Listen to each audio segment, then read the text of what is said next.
very much for coming to the Careers in International Studies panel. I'm Hamilton Bean, I'm Director of the International Studies Program. I want to say thanks to the panelists, who I'll introduce in a moment. One of our panelists is parking, so she'll be here in just a second. I also want to say thank you to our Assistant Program Director, Allison Shaw, for helping put this together. Also thanks to political scientist Sasha Brieger-Bush, who has graciously requested her class attend, so thank you very much. Also want to say thanks to the International Community of Auraria, formerly the International Studies Student Club. And I had offered to have a representative from this group talk. Are any of you affiliated with that group? Do you want to mention anything about the group? We think it's a great opportunity for international studies folks to get involved. If you want to just say a couple things about it, how people can get involved, you're welcome to.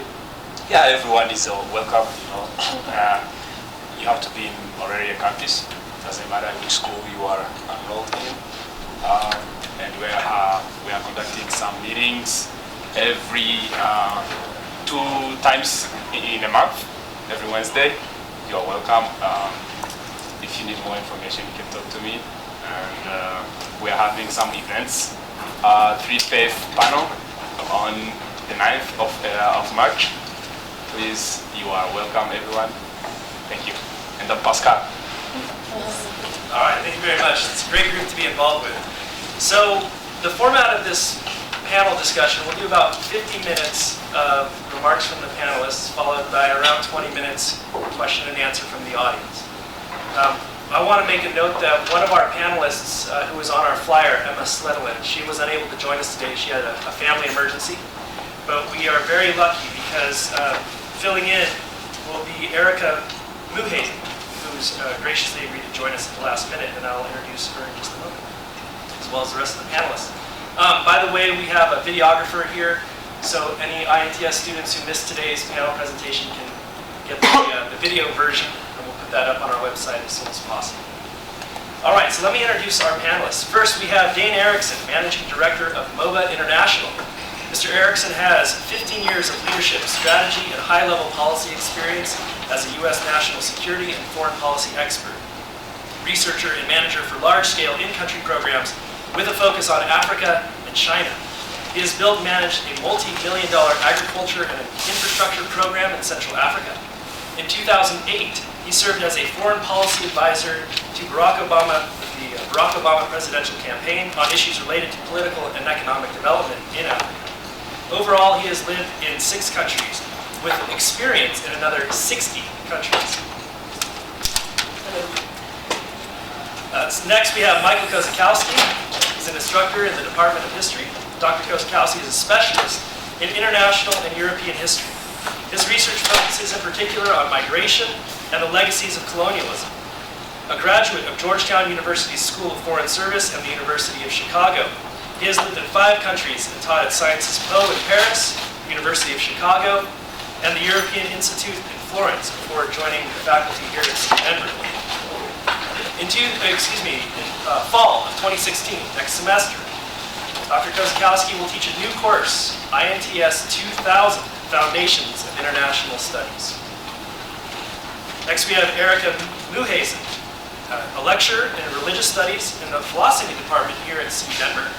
She teaches courses in Islam, Christianity, Judaism, world religions, and religious studies, theories, and methods. Her doctorate is in the study of religion from the University of Denver and the Island School of Theology Joint Doctoral Program, and her areas of specialization include Islamic studies and Eastern Mediterranean religious history. Her research focuses on Eastern Mediterranean comparative religion, saint studies, late antique Quranic social and theological studies, and comparative linguistics.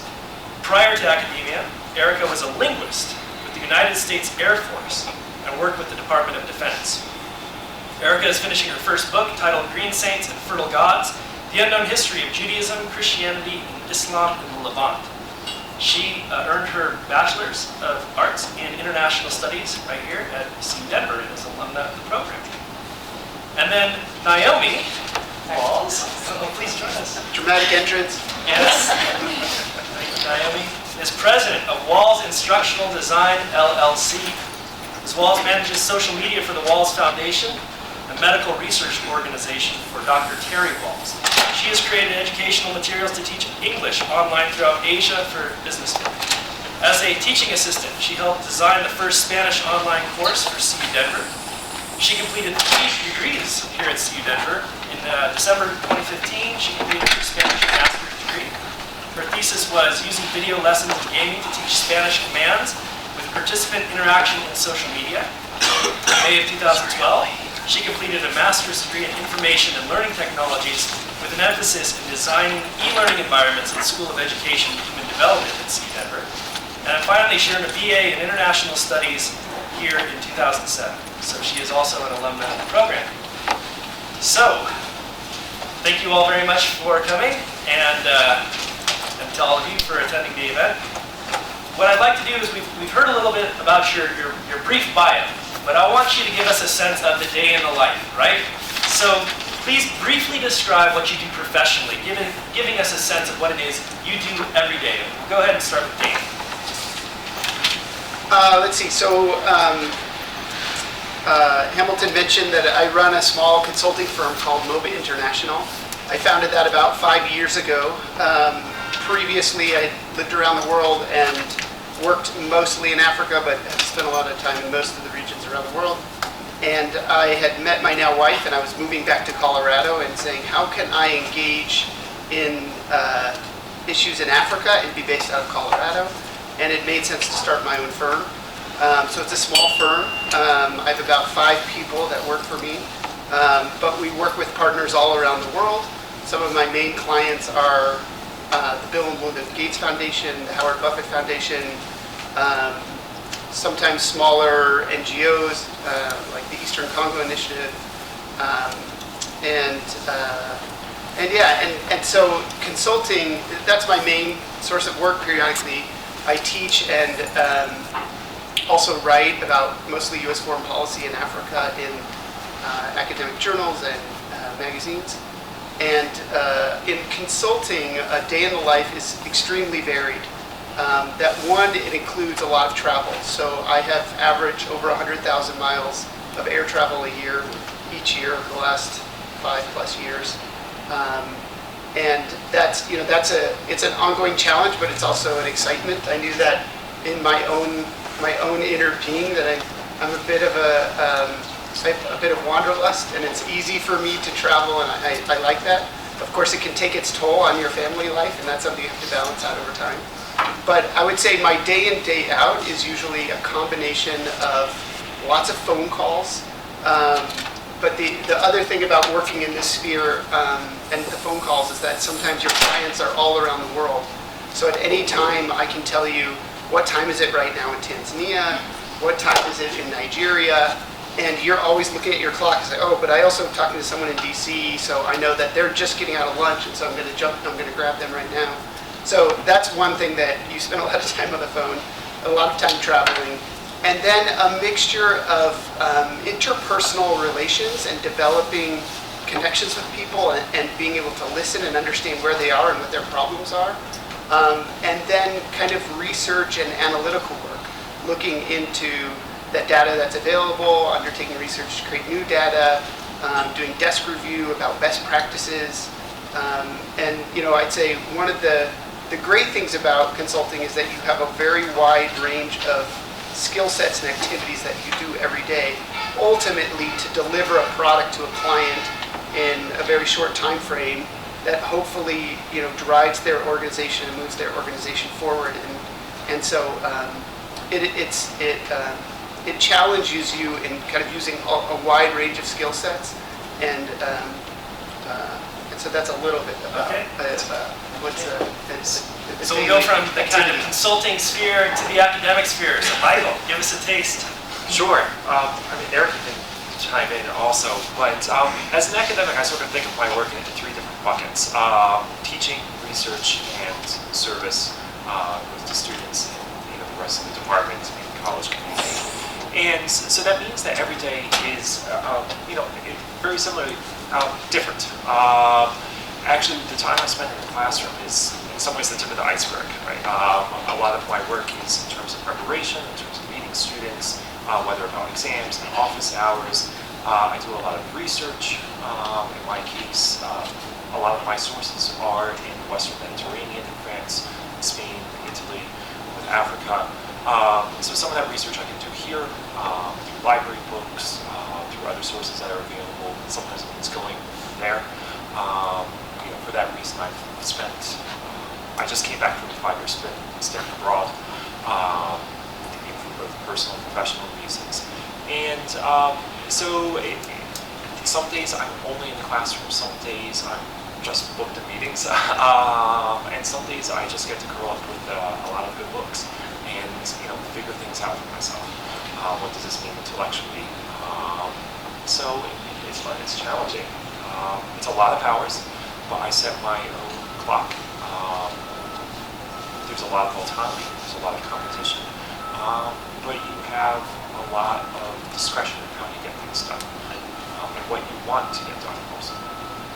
And just by the way, panelists, there's a kind of a background of the AC or the heater, so if you could really project, it'd be helpful. Well, which is great because I have a quiet voice. So I won't reiterate too much of what Michael has just said here, but I would say that for myself, this is my first semester teaching at CU Denver. So for me, I don't have a whole lot of nice book time yet, curling up with things. It's much more getting used to the pace of things, preparing lectures, lots and lots of emails, and then just constantly working on my own work, my own research at the same time as preparing classes and working on that kind of thing, grading, that type of work. And then I just kind of a roundabout do it all kind of thing from home more. My whole goal was when I was going to have kids, I wanted to make sure that I could stay at home with them until I put them in preschool. So my education, I planned it so that I would have the ability to do that. So with my company, I've done different things like with instructional design, website migration stuff, and website design stuff. Most of that involves the client then telling me what to do and then doing it like at midnight once my son's asleep and when their website is like I can kind of play with it without people accessing it at the same time. So my hours are a little bit weird in that sense.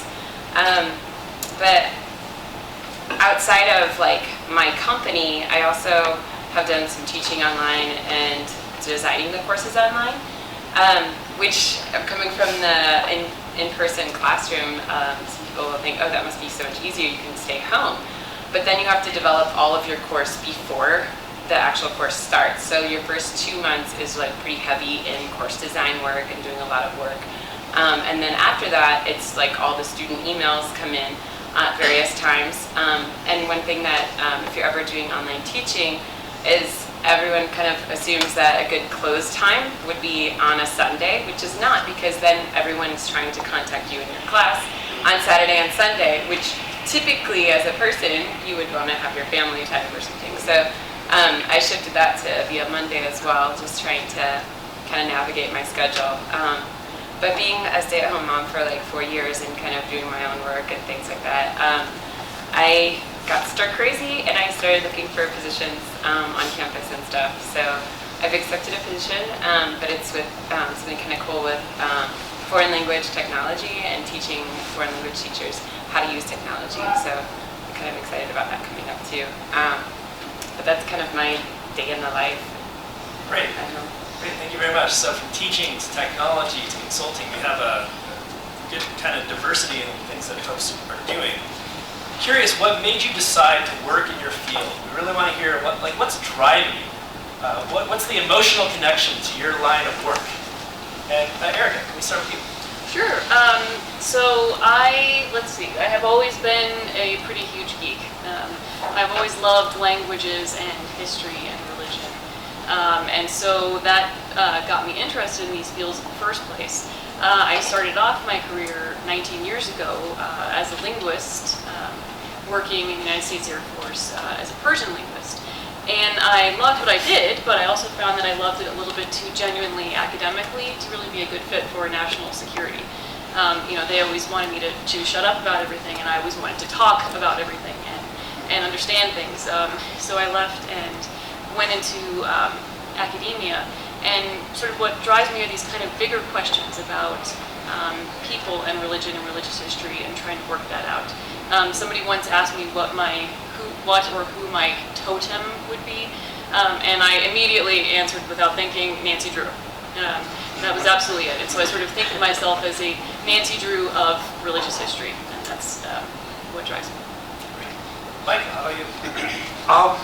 I mean, I guess it's not completely dissimilar to Erica, although I was more of a Hardy Boys type. Yes, I love it. I guess for me, it's a couple things. I mean, I love teaching. I actually got into the teaching before I got into the research. And so that's what made me think I wanted some type of career in an education profession. And I also very much wanted to combine it with international studies. So I had I started off at Georgetown thinking I would be a diplomat. And for reasons I can talk about, I decided that was not the path I wanted to pursue. And I was thinking perhaps then, more education, some type of international education.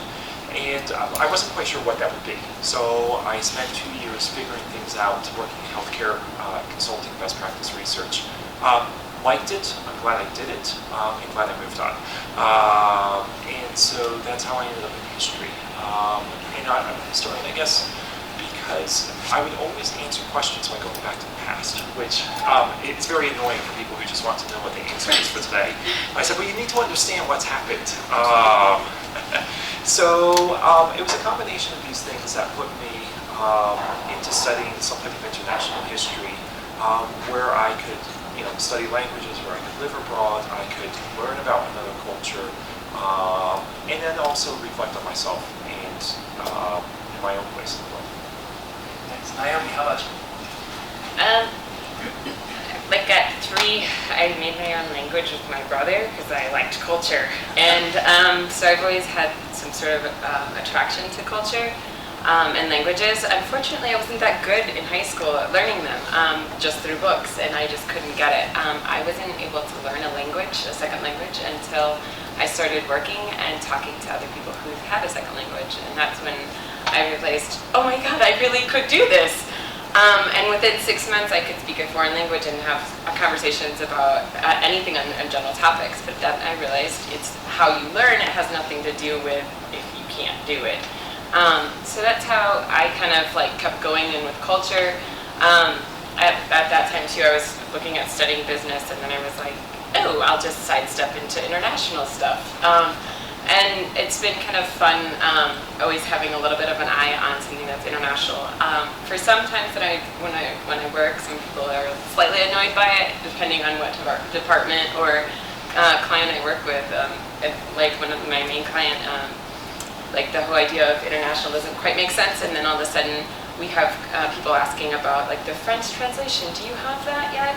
And that kind of comes up oh, what do we do with that? Why would they want to, can't they just read it in English? No. And so it's been really kind of fun to kind of even work a little bit of culture into different areas of what I do. Excellent. So Dane, 100,000 miles a year. You do not do this unless you're passionate about it. So tell us what drives you. I think it sounds funny to say, but I think that I've always seen the reason to do my professional career or to choose the things that I do is to choose things that I think I can learn from and that I can grow from and that I can make an impact on. And I think that's just how I've always thought. This is, you spend more time with our colleagues than we do with our own family, more waking hours. And so I want to do what's meaningful to me and what I can learn and grow from and impact others with. And I think what started me on this path were certain small trips to developing countries when I was in college. And the more you spend outside of the developed world, the more you understand how incredibly advanced our society and kind of what the West is in terms of healthcare systems and legal systems and food and clean water and health systems. And so once you start to see that, I'm a very experiential learner, and I like to match up what I read with what I can touch and taste and feel. And so once I got enough experience just to understand like how the rest of the world really lives, then it was like, well, you almost can't, you have two choices. You can either just decide to avoid it and pretend it's not there, or you can decide to engage on it. And I think a few small trips and then always just made me start thinking very differently in college about what I wanted to do with my life. And then in my mid-20s, I moved to Central Africa and spent 2.5 years living in Central Africa. And I think that longer-term experience really cemented what I wanted to do with my life, because the needs are so great, and just by being where I'm from and having the networks and the education and the background that I do, my time and energy can go so much further in that context than it can in this context in some ways. Okay, great. Thank you very much. So we have a number of students who will soon be graduating, right? And they really want to know from you, how does training in international studies prepare you for these kinds of careers?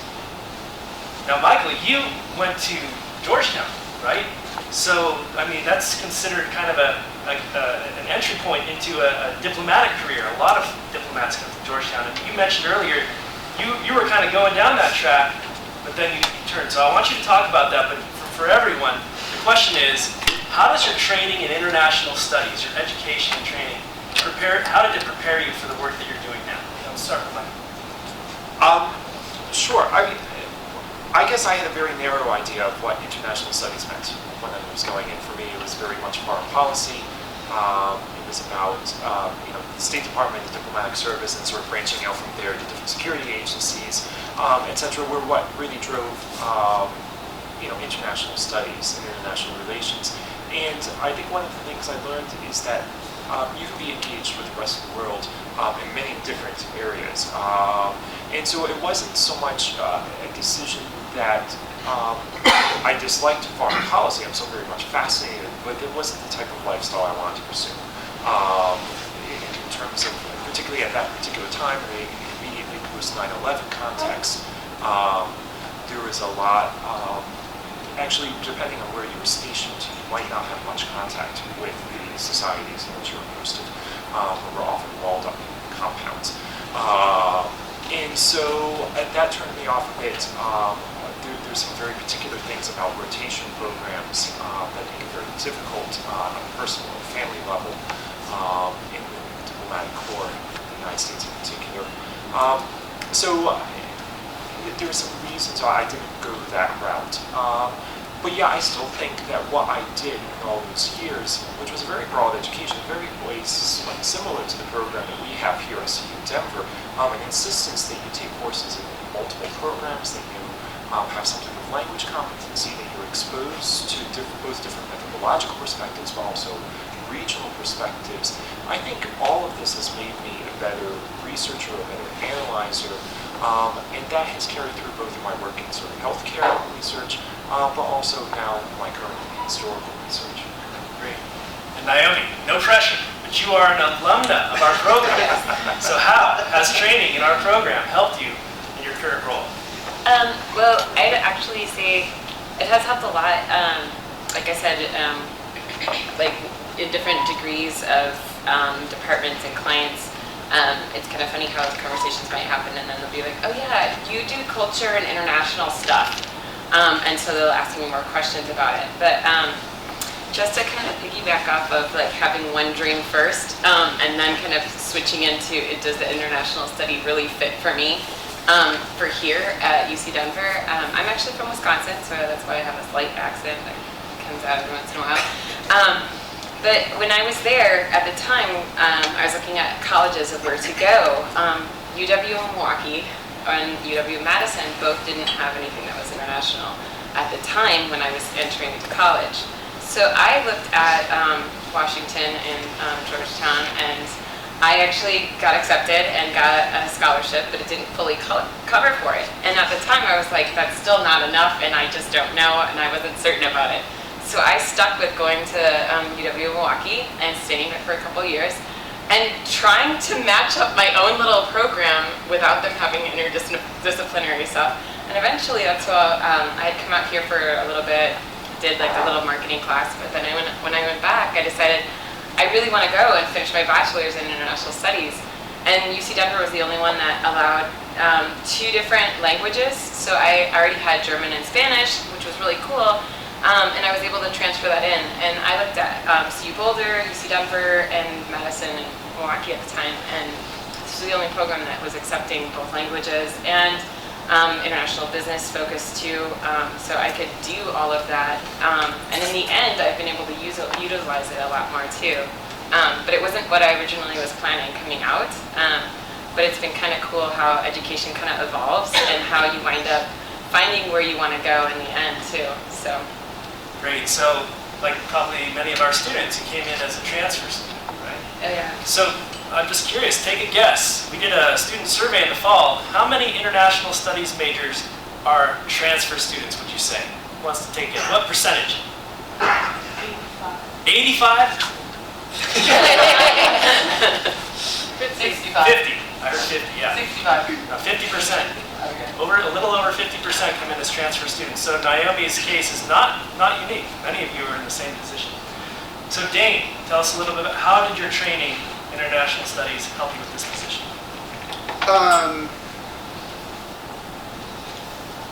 Sorry, when I'm checking my phone, I actually have a few notes on here, so I'm not like checking emails while on the channel. So I grew up in Denver, and I went to undergrad at a small liberal arts college in North Carolina called Davidson College. I was a political science major there and did a concentration in ethnic studies. Eventually, I did a master's at Princeton in international development and international relations, and I also did an intensive Mandarin program at the Monterey Institute in California. But here's the advice that I got when I was coming out of school, that the fact is that the world is changing so quickly that it's highly unlikely that the job that you're going to have 10 or 20 years from now currently exists, much less the entire industry. And it's a little bit counter to what sometimes you read, that maybe employers want very specific, narrow skill sets, but I find that not to be true. Actually employers just really want smart, interested, curious people that can pick up the skills that they need on the job. Because even if you do stay with a company, you're going to change a lot of jobs, you're going to have to develop new skills during that period of time. And the one thing that studying the international realm affords you is a really broad, holistic understanding of what's going on in the world. A lot of companies, governments, nonprofits also are engaging in other parts of the world as more opportunities, as developing countries become richer and there's more economic opportunities. So that's one case for just getting a really broad based education and getting exposure to other cultures and languages and economies. That the other thing is you just start to open up your mind a little bit and you have something to compare it to.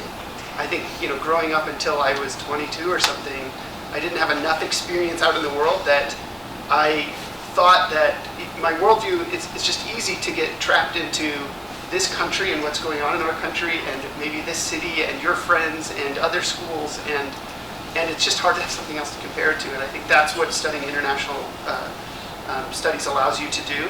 And then the second thing is, another career counselor told me, as I was like, yeah, I'm really interested in domestic legal things, but I also got really passionate about Latin American studies through a professor in undergrad.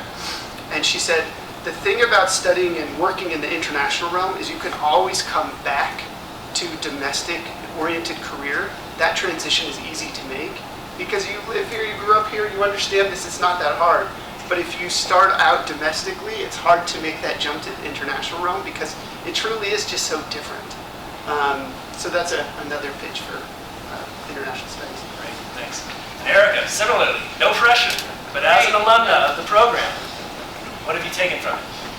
Well, so I also came here as a transfer student. I transferred from the George Washington University out in DC here, and I did that because I had done the first 2 years of study out there and I really liked it. I was an international studies major there too. and I liked the program, but I also realized that I figured I probably wanted to go farther on in education. And GW was highly expensive, and I thought, boy, I can spend that money in master's and PhD level study at the same time.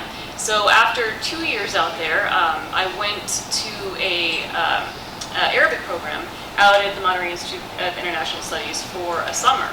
And on the way back, as I was driving back from Monterey to DC, I stopped in Colorado to visit my family. And I had a visit here with the International Studies program. It seemed like I really liked it too. Decided to transfer and was very happy with the program. I found it comparable to the program at GW, and in the sense too that international studies, studying international studies is sort of not just one area, right? You study all sorts of different things in that. You study religion and language, politics, history. And I found that to be a very good background for myself, and knowing that I was going on farther into academia and wanted to have those sorts of interests, then the international studies major was a really good fit for that sort of background and a good platform from which to jump onto that. Now, most of my work here was in history and political science, if I remember, and that helped me quite a bit, because when I chose a PhD program and went to that, it was a sort of unusual PhD program in the sense that one had to complete 3 years of PhD coursework before the year of comprehensive exams and before the years of dissertation work and research. And so I was actually able, at the PhD program that I chose, which was DU, to do about half of my coursework through the Corbell School of International Studies out there. So the background that I had coming from here in international studies really helped me to be on the same sort of playing field as those people.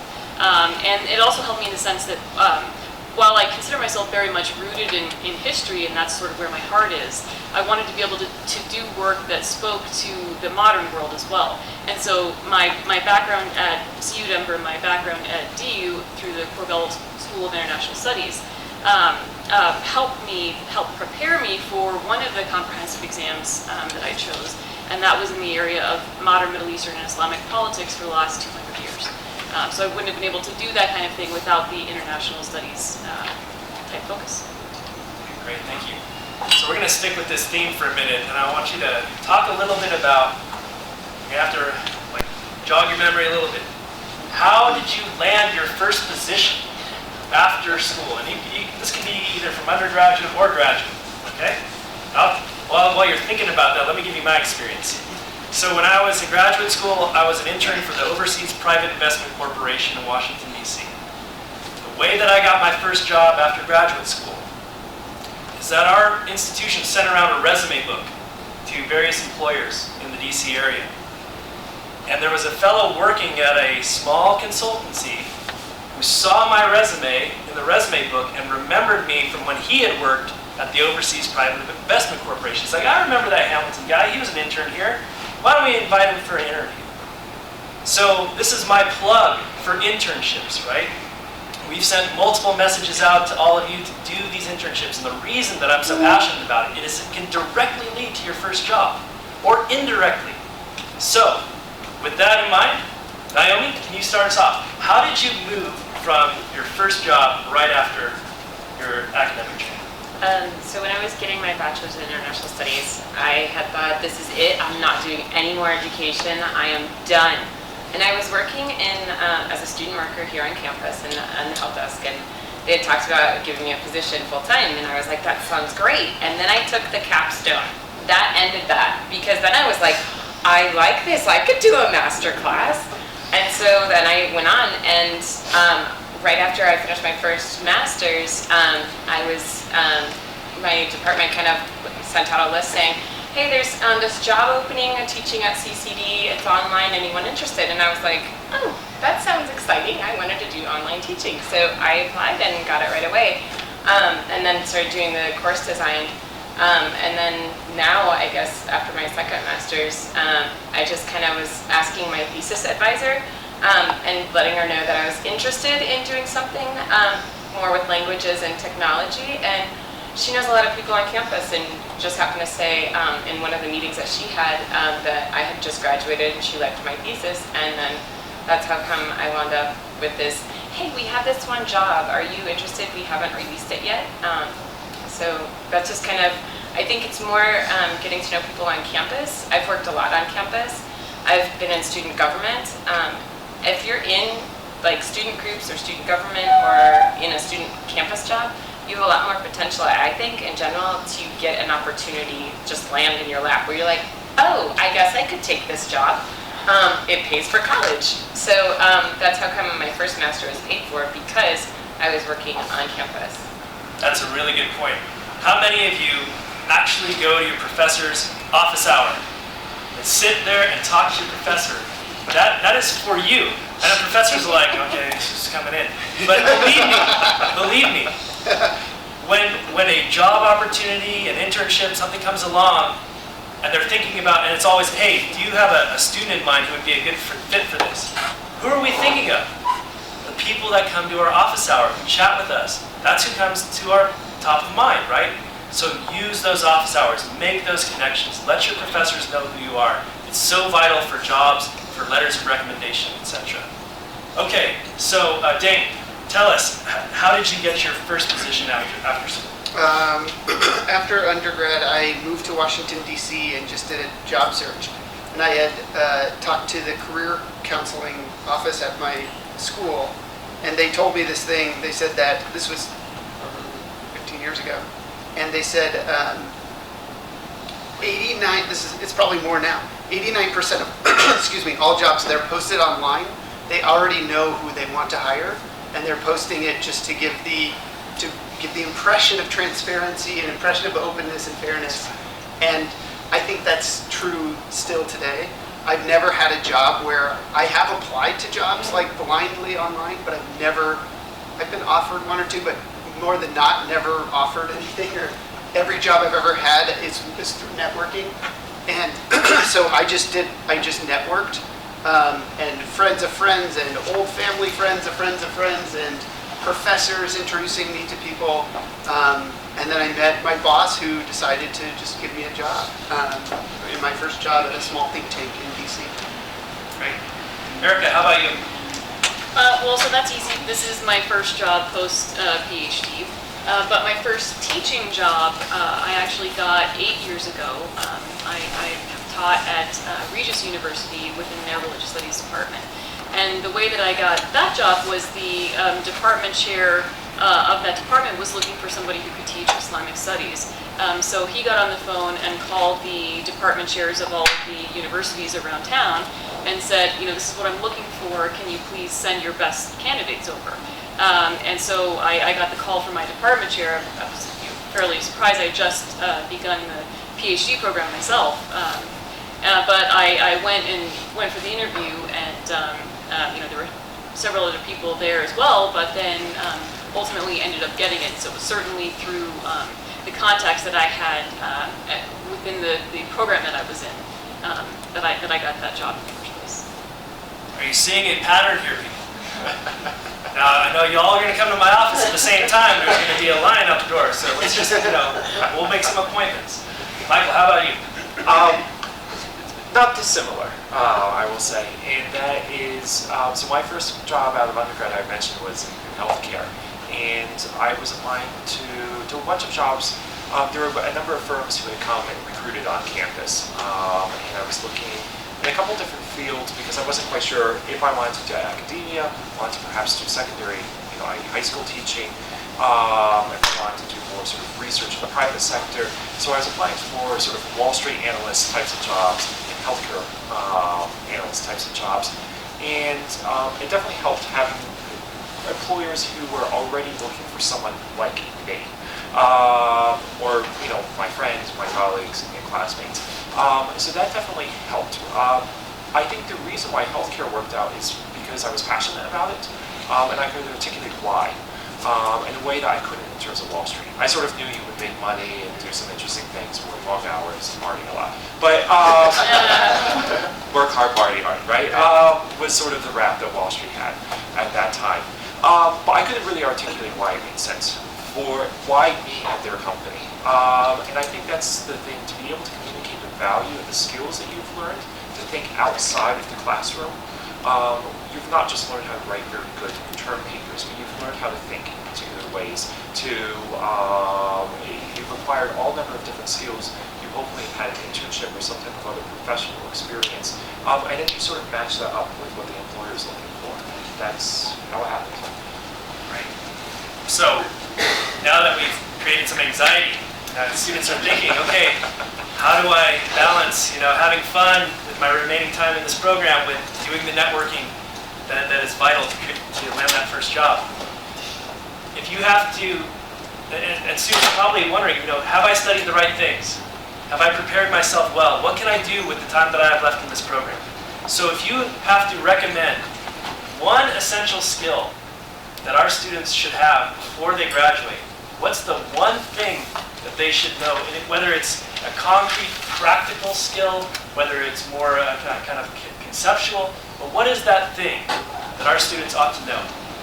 And Erica, we can start with you. So I'm sort of torn on this, and there are kind of a couple different questions in that way. So on the one hand, the first answer that I have is languages. Certainly as something that makes you very marketable, language skills. Go into programs, work on languages, even work on your own if you need to. Certainly in my own experience, that has proven vital. But moreover, what I think I want to say to this is less a skill and more an attitude, right, of openness and wanting to understand and think about other things, other cultures, other peoples. I sometimes miss the work that I used to do in the government. But I left it because it really wasn't a good fit for my personality, right? But I also know that the people who were there, and one of the reasons that I was good at it, is because I really loved the other cultures that I was working with and talking with. And so you don't really want to have yourself be this kind of person who, and I've seen many times over the course of my career, they sort of are fairly insular, keep to themselves, go to the same types of restaurants over and over, don't really engage with the people, in whom they're interested or studying, or these different types of cultures. So I think if you have an attitude of openness and interest and really real genuine desire and love for what you're studying, I think that will help you as much as anything else. But yes, definitely, if you have the time and can take the classes, languages. Great, thanks. Now Michael will be teaching the introduction or the Foundations in International Studies course next fall. So if you want to preview what he's going to concentrate on, listen to this answer. What is the skill that students ought to have? I think it's vital. Every profession, international studies means lots of things. And whatever your niche is, there may be certain technical skills that you need to have. If you're doing oil, you may need to know something about geology. If you're doing more of a business thing, you need to have a balance sheet. But I think what everyone is looking for in the international arena, and actually employers in general, is your ability to analyze and think about and solve problems from multiple perspectives. To be able to approach this from different angles. And so those things that Erica mentioned, speaking another language, having experience abroad, taking classes outside of your discipline, pursuing a hobby, some type of passion, any of those things will help you see the world in a different light. I mean, after all, this is why we're doing international studies, to think beyond what is familiar and local. And so anything that you can do to push yourself in that direction, I'd encourage it. Great, thank you. Naomi, how about you? I think we're all kind of piggybacking off the same idea here in that, but I think it has a lot to do with flexibility and being open. And one skill I think that I've excelled in all my positions is not saying no and being the one person in the room to be able to figure out and solve the problem. And I think that has a lot to do with having languages, mainly because when you're learning a language, it's new, you don't always get how it works, and it took you a while to kind of solve things in your brain for it to function and going through and being okay with being the only person in the room who does not speak the language or even speak any language that you happen to be in. I mean, I was in Tokyo and further out and went for a run, and the further out, there's not even English on the signs. So that was totally fun.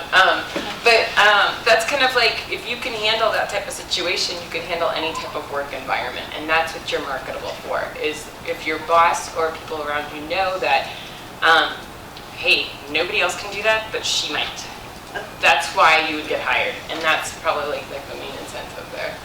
Great, thanks so much. And Dan, what advice? What is the essential skill? Yeah, I mean, I definitely would echo a couple things, especially the Tokyo thing. Like, you need humility, and I think that's what you learn when you spend time in other places around the world, that you don't know anything, and that's like a great starting point to be a good employee, to be a good person in the world, to listen and learn from others, and then be able to share what you bring to the table. But start with humility.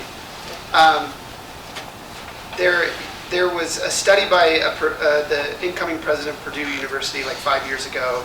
Of course, we all know in higher education it's getting more and more expensive, and people are asking questions, what's the real value of this? And he commissioned a long-term study about what is the true value of a college education, and looking over decades. And at the end of the day, what the study said and came back is that people who had, there were two critical factors for what made college, what enabled people to live happy, successful, fulfilling, long-term lives that college enabled them to do. And as if they had two things coming out of college. It had nothing to do with what exact major they were. It had nothing to do with what GPA they had. It was what kinds of relationships they had developed with professors. Because you're going to make, hopefully, good friends in college, but connecting with kind of intellectual mentors who can guide you on the job front, who can pass an interesting book to you, makes you think in different ways. I'm still close with a number of my undergraduate professors, and I know I've benefited in so many ways personally and professionally from that. The second piece was, did college develop an innate curiosity in you or not? And so, because that's what you're going to need in a fulfilling, successful, happy, lifelong experience forever long we're on this planet, is, are you curious and interested in things? And I think so, my two pieces of advice is, develop relationships with professors. Use the office hours, introduce yourself, ask questions, don't be fearful. That would be an important thing. And then the second thing is, take classes that are interesting to you, that you just think are interesting inherently for the material in itself. And don't think too long-term about what that means or what that will look like on my resume. I think, as Michael and others have pointed out, if you get a spark about something, people will notice it, and they'll be attracted to you, and they'll hire you, and they'll want to partner with you, and they'll want to give you more money. So, develop yourself, and let those other things will come. Excellent advice. So, Dane, Alice and I, we've been looking for a new tagline for the International Studies program. So how about this? International Studies, you don't know anything.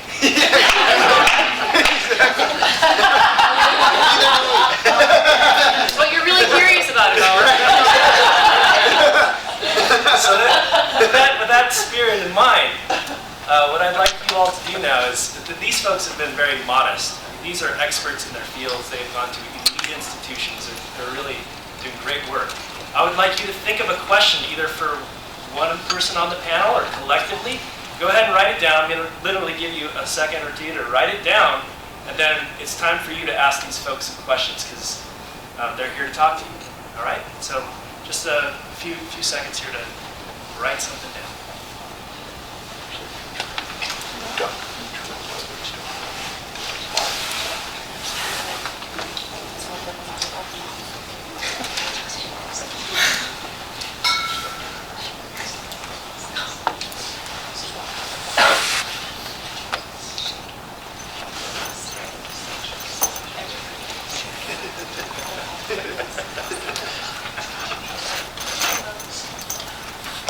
Let's see if we can get a few questions on the table. So, yes, in the back. Okay, how do you know when you're done with your education? You don't know anything. Yeah, I started looking at a PhD program, and I just graduated in December. So, yeah. Yeah, the same You thing. just graduated with? In December, and yes, my second master's, and then I'm done, I'm not doing anymore. And then I'm like, ooh, there's this PhD program. So I think it's kind of always ongoing. Yeah, same here. So I knew that when I wanted to be an academic, obviously the terminal degree is a PhD in the field in which you're interested. But I think that I'm sure about myself anyway, that I'll never stop learning and being interested and being curious. So for me, because of the particular career path that I chose, it was fairly easy to determine this is the final degree. But I know myself, and I know that I'll continue to be interested in other things and study and learn and read, and I think that that's important. You know, if you ever really consider that you're finished, you're not necessarily open to learning more, and we can always learn more and make new connections. I would give yourself permission to, once you're done with, always finish the degree. But once you're done with whatever degree that is, give yourself permission to play in the sandbox a little, to figure things out. You can always go back for another or a higher degree. But if you're doing a master's or a PhD because you don't really know what you want to do, and you're just trying to figure things out, and the real world is kind of scary, you risk spending a lot of money on something that you later find out wasn't really what you were passionate about. Yeah, 100% agree on that. Spend at least 2 years working in any job after undergrad before going to graduate school. Not for everyone, but just getting experience and getting to know yourself. Your first jobs are really just like getting to know what you like, what you don't like, what kinds of colleagues you really want, what kinds of activities, what kind of industries interest you, and then you'll be better prepared to say, oh, I want to go back to this school and I'm going to invest the time and the money and the resources that it takes to do it. But I think, yeah, the big picture, if you want to be a doctor, you need a medical degree. If you want to be a lawyer, you need a law degree. If you want to be an academic, you need a PhD. Everything else, the rules are there are no rules. And it's your own internal intuition about what interests you and what's the right time for school and but you can look across various industries and business and government that certain degrees will get you in the door, but often after that, people are interested in what you've accomplished, and then your degrees are kind of secondary to that. They can be good networks, but you see plenty of CEOs that have just an undergrad degree, or you see plenty of CEOs that have MBAs from the exact right schools, or even have PhDs. So just listen to your own intuition. Yeah, that's Great advice. Yes? It's kind of a specific question for Dane. What did you do in Africa when you moved there? You said you lived there for 2 years, right? Yeah. What did you do? So in that stint, I was 25 and I lived in Eastern Congo, and I worked for a mid-sized NGO called Food for the Hungry International, and we did all kinds of agriculture, infrastructure, health-related programming, mostly in Eastern Congo had gone through what people call like Africa's World War, where there were 9 different countries engaged in. And there, at that time, this was 2005 to 2007 when I lived there were pockets of peace as different rebel groups were demobilizing, and communities and refugees and IDPs were kind of returning to their communities.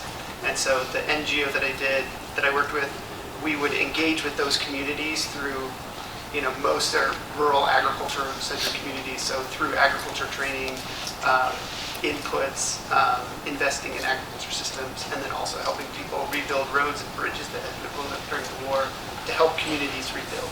How did you initially get involved, to go there? Yeah, it's, again, my story is unique.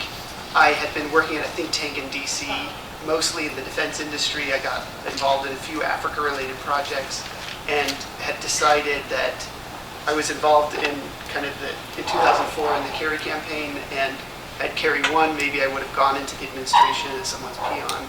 And I decided if that didn't work out, I was, you know what government's like.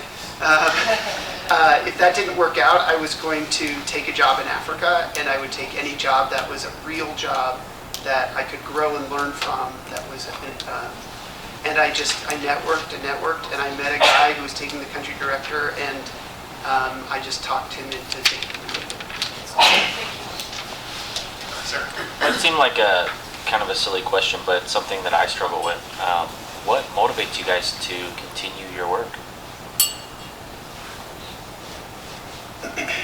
Paycheck?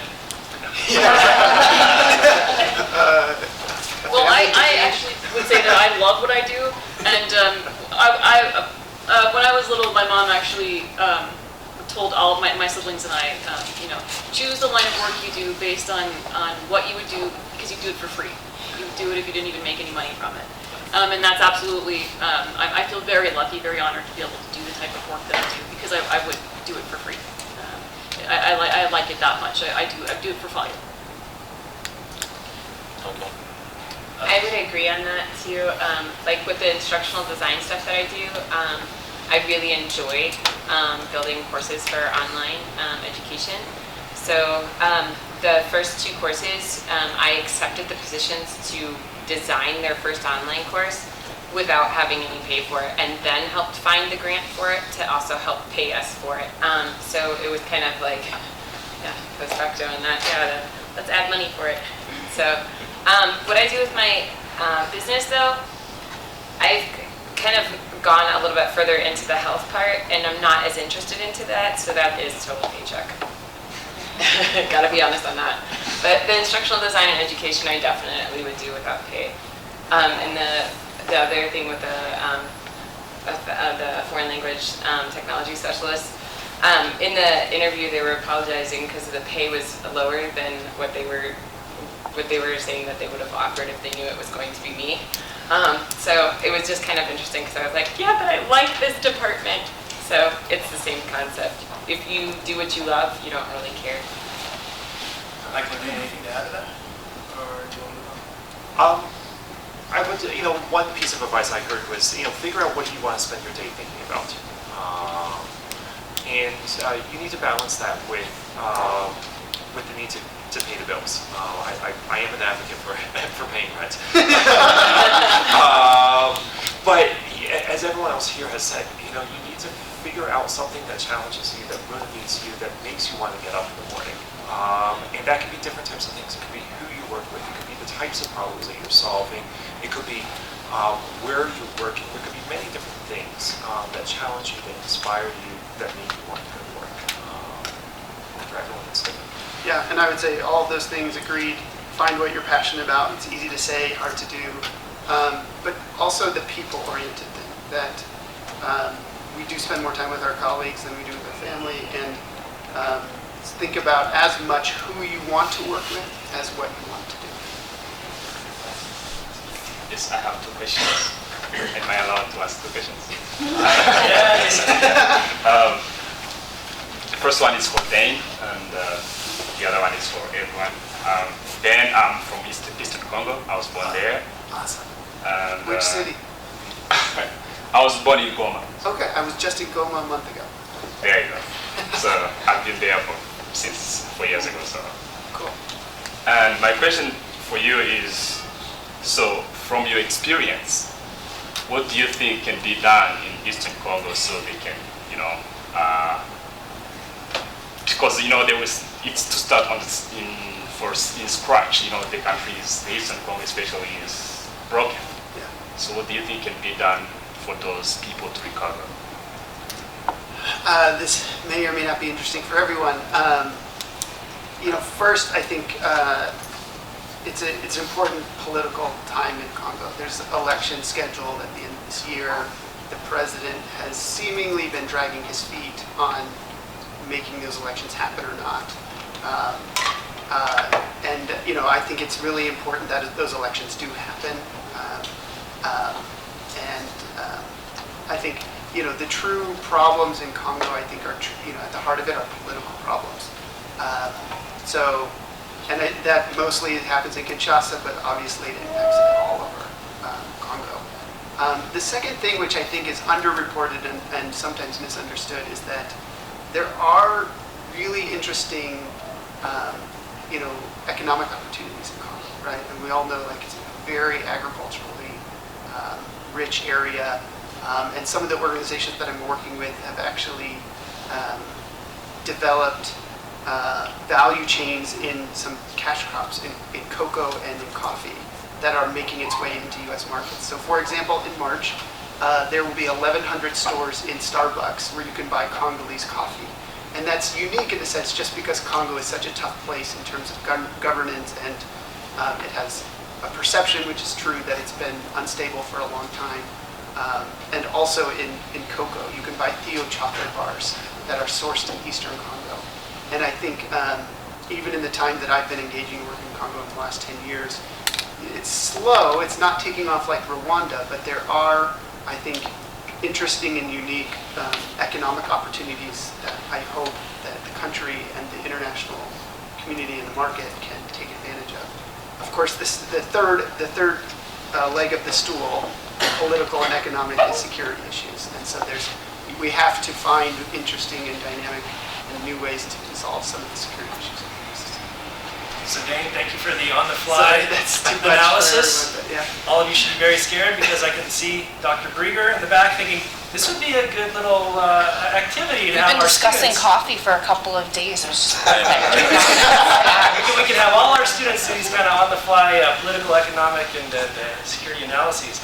So, your second question for My the group, second and then we're going to question, take one yes. more. For everyone, so what impression can you give to students who still doubt that international studies will give them a better job? Because when I was deciding to do international studies, my brother told me, what are you going to do with this major? You should go maybe in medical field, do engineering, whatever.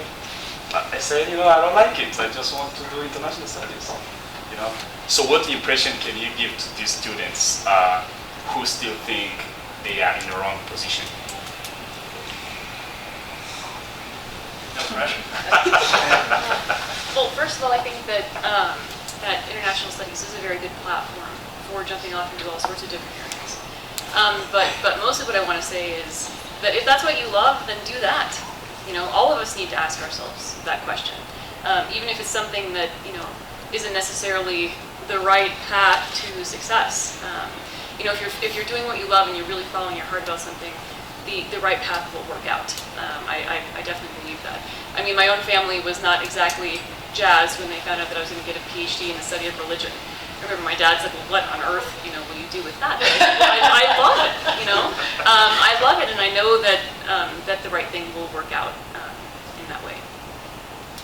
And that same concept. My dad, when I was first looking at different degrees, he had actually a different kind of take because my dad does a lot of hiring for AT&T and he's a global director. He spent 6 months in Japan, and it was kind of interesting when they picked him. They didn't pick him because of his degree or his background. They picked him because my brother lived there. And my brother was teaching English, and they said, hey, we have a project in Japan. We like what you do. You don't speak any Japanese. We can get a translator. You okay with that? It's going to be 6-8 months. And at the time beforehand, my dad is very anti any other culture, very anti learning languages. My brother used to make fun of me for learning languages as well, and then now pronounces my name as like the Japanese version. But it's interesting because my dad always said when I was younger, it doesn't matter what your bachelor's is in. You can get it in anything, and as long as you have a bachelor's, you'll probably get a better job than the next person next to you. But he always commented on doing what you want to do in your bachelor's because you get out faster and because you enjoy it. And the reason why you last longer is because when you're doing what you love, you don't really care about the time as much. I had a friend that, she said the same concept. Her minor was in dance, and occasionally she teaches dance for fun, and it would happen to be her hobby. So it's the same type of concept. If you keep it in something that you like doing, you'll excel in it, and it could be something that you do for fun on the side, and it also might help you pursue future degrees or anything like that because you can do it on the side for fun.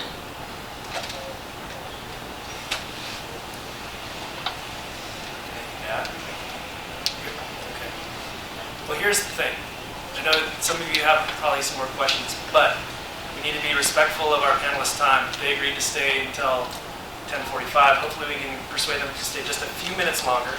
Some of you might be shy to ask your question in the group, but why don't you come up here after we give our panelists a round of applause and maybe introduce yourself, start that networking opportunity, get their email addresses, keep them in your network.